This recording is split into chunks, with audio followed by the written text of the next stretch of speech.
learn how to do a consolidated statement of financial position the most simple manner. So this is a simple versions of console SOFP, and consolidated simply means combine. So we are actually combining parents and subsidiary account into one group account. So there are two individual account and now we are going to combine it together. To combine it, the reason is because they are P is actually controlling S. To qualify for a control, the P must have at least 51% and more in order to control S. Or sometimes can be lesser, but in qualitatively they control it because of power rights to vary the returns. So let's read this question. We have this P and S, non-current asset, current asset, equity, and current liability.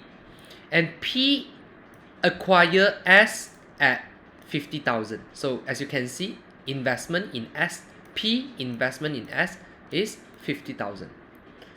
So now, we know that the relationship is P and S.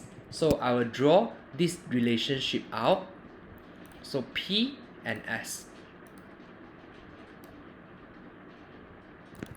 At the same time, we know NCI, non-controlling interest, meaning to say someone is also buying as shares. So we need to fill up the percentage. This is our working number one, group structure. So let's look at it. Look at this. P acquire 7,000 ordinary share on 1st January 2022. So this is the acquisition date. At the acquisition date, they have this retained earning and general reserve, and this is something we call it as the equity component or the net asset at the acquisition date. But of course, net asset also need to include the shares. So in here, they don't give us the shares, meaning to say we will need to use this 10,000 later. So now, the first things, 7,000 buy by P on S. In S account, as you can see, 1 ringgit per share. So total in S account there's 10,000 shares. So to calculate the percentage, technically I will use 7,000 ordinary share divided by 10,000 ordinary share.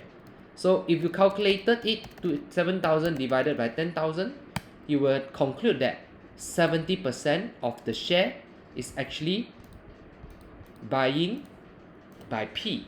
Therefore, another 30% is by the NCI, or we call it as minority interest. So this is the group structure. Then, second, we need to know how to calculate goodwill, because in consolidated, parents might paying higher than what the S is actually worth. Later, the first steps, we are going to look at that. So let's move this group structure to slightly below. Later, we are going to look at it again. And fair value of non-controlling interest is 3,200. So this one we understand. This is what the NCI worth at the acquisition date. So we are going to calculate it by using it. We are going to use it using it in goodwill calculation and NCI calculation later. And during the year, S sold 10,000 goods to P at margin. So this is something that we call it as intercompany transactions, but someone is actually earning the unrealized profit here. Because when parent and subsi, they sell to each other, when they sell to each other, they mark up. For example, I sell this thing 100 to this fella 120. So indirectly, this inventory already overstayed by $20. And this fella is actually earning a $20. And when they earning it from each other, for a group level, they are considered nothing. So that's why we call it as unrealized profit. So the second things maybe we can work on it is unrealized profit. So unrealized profit 10,000. Following margin method, we should times 20 divided by 100 if markup times 20 divided by 120, and we need to times 80% because 80% at the end still remain in the business. So 20% already go out, meaning to say both of them, they sell this item, 20% already sell to other people, but still got 80% in the business. The 80% stock consists of URP, or the URP is actually still retained by the seller.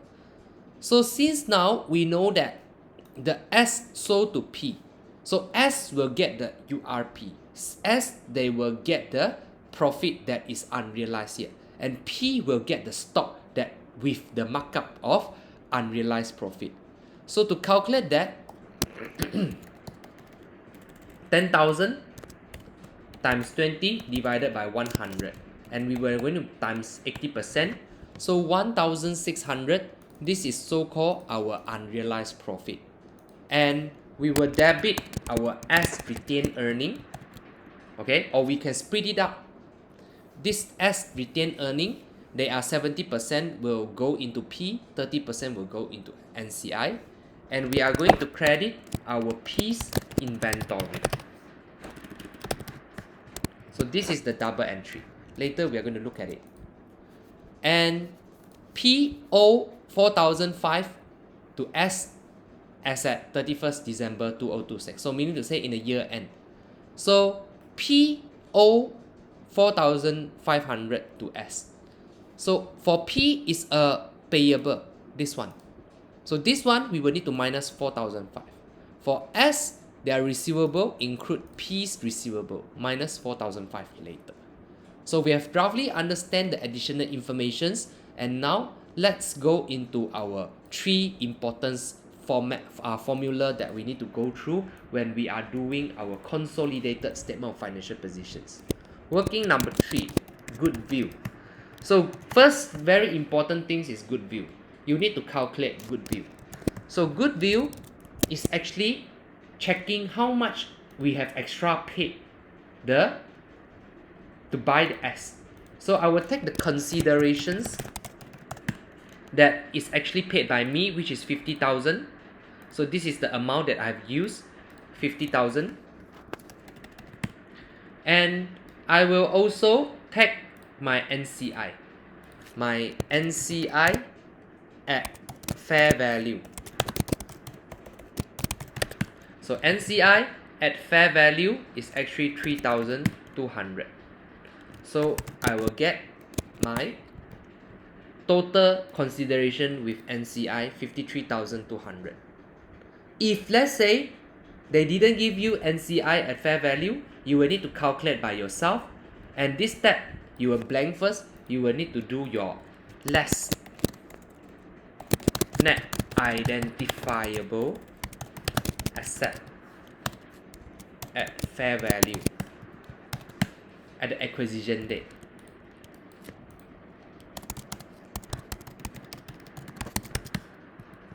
So at the acquisition date, what is your net asset? Your shares, which is 10,000. And then we are going to include our retained earning at acquisition. At acquisition date, meaning to say this one, 7,500, not this. This is at the end of year end. We want acquisition date. And general reserve 3,000.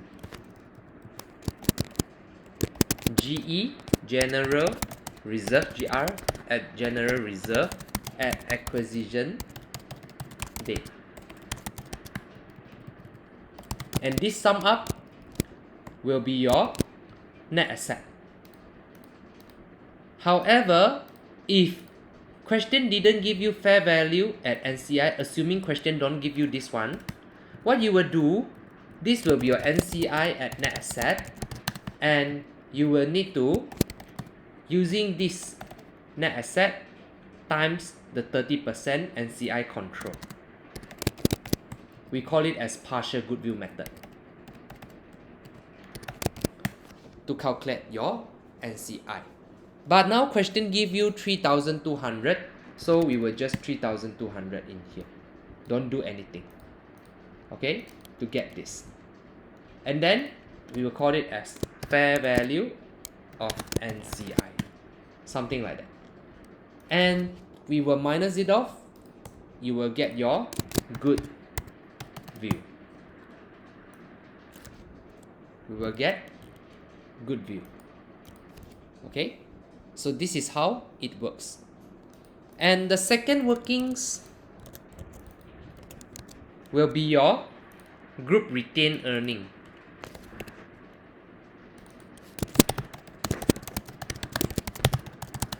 So group retained earning, we will have P and C. Because we want to know after S console with us, what is the retained earning together we have it. So first, as per SOFP, retained earning, how much we have? These are the two amounts. So we will need to use these two amounts. So this is at the end of closing year end. And I will need to minus pre-acquisitions retained earning for S. Because at the pre-acquisition retained earning, I have 7,500. I need to minus. Because this retained earning is what I'm not supposed to actually share. So I need to minus. And in a year, I actually earn URP. S actually earn URP. So S retained earning will be reduced by 1,006.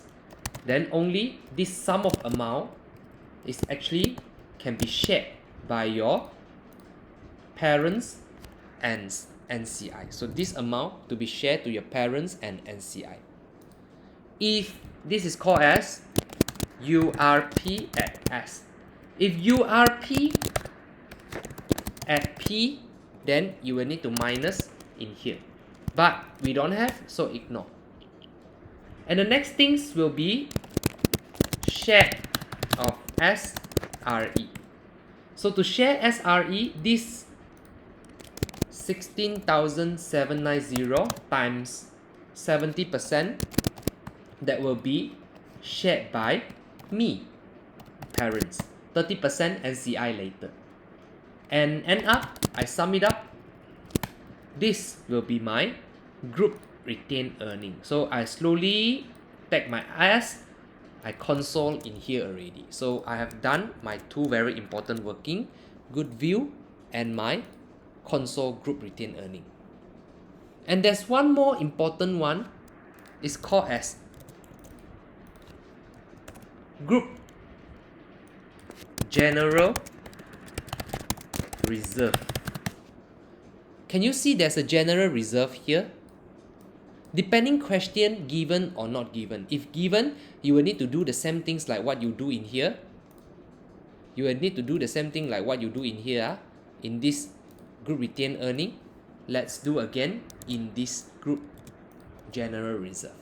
So general reserve at the year end, 5,000 for P, 3,002 for S. So these two amount, I've used it. Then at the acquisition date, let me delete this one first. At the acquisition date, you actually have pre-acquisition general reserve. This general reserve is over here, 3,000. So you will need to see how much general reserve you can share. So here got 200, you need to share as general reserve. So 200 times 70%.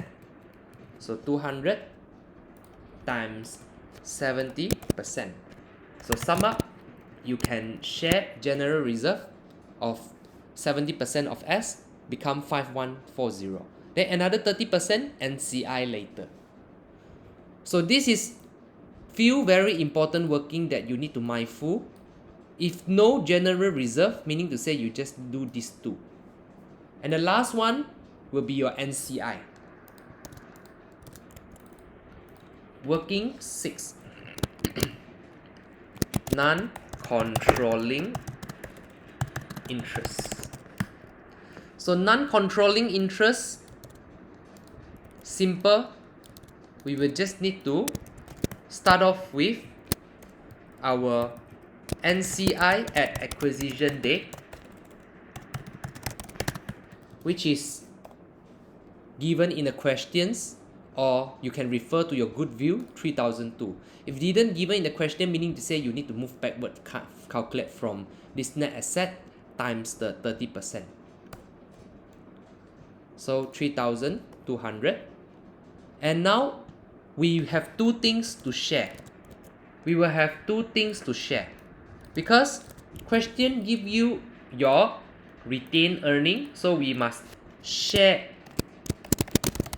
of SRE and we must share of SGR, general reserve. Then only we can get at the end of the year how much is the NCI worth.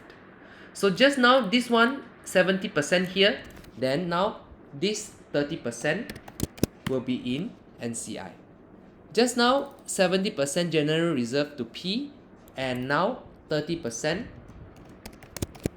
to S. So you will get NCI 8297. So this is how it works. Okay? And you have completed the few very important workings over this part. And now we would like to install them into one group account. So to install them into group account, let me hide this one first.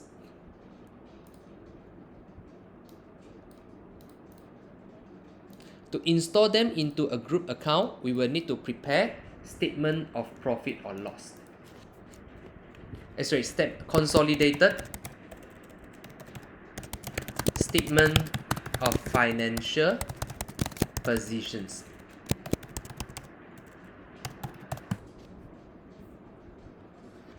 So consolidated statement of financial position, as usual, two amount.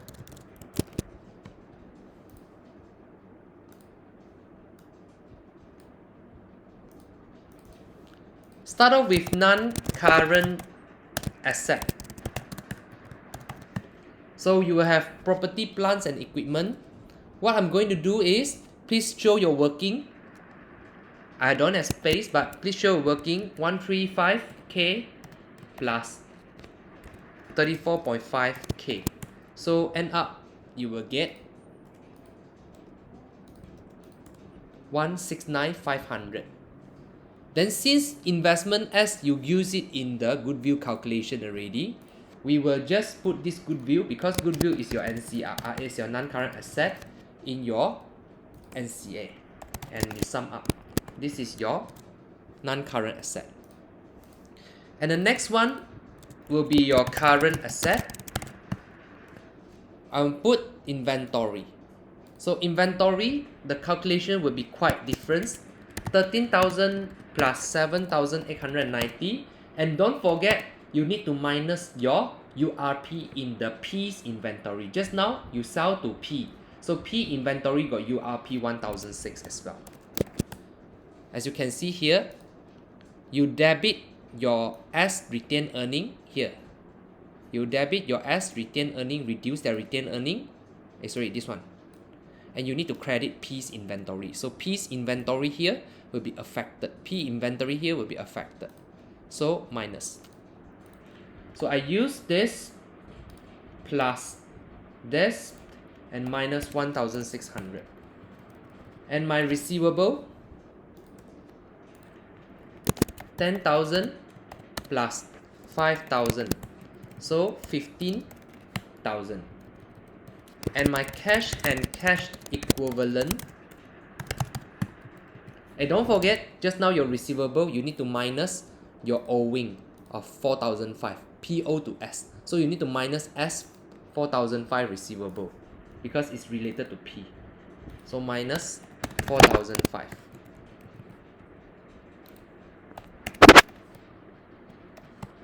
And last, cash and bank.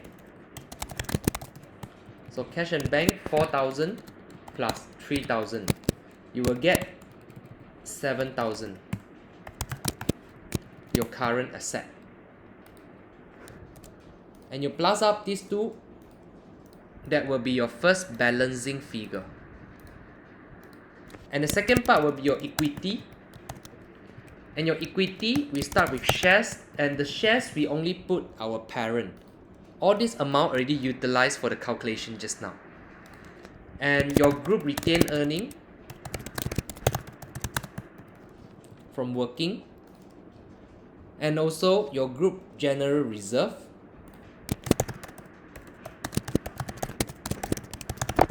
and your NCI, non-controlling interest, 8297. And lastly, that will be your current liability, which is your payables. Don't forget your payables, 12,000 plus 9,800, you need to minus as 4,005, owing intercore company. Then the last one will be your tax payable.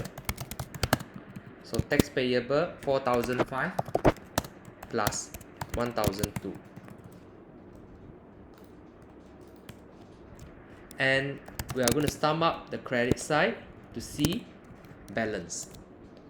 So this is how a consolidated financial statement is beginning work.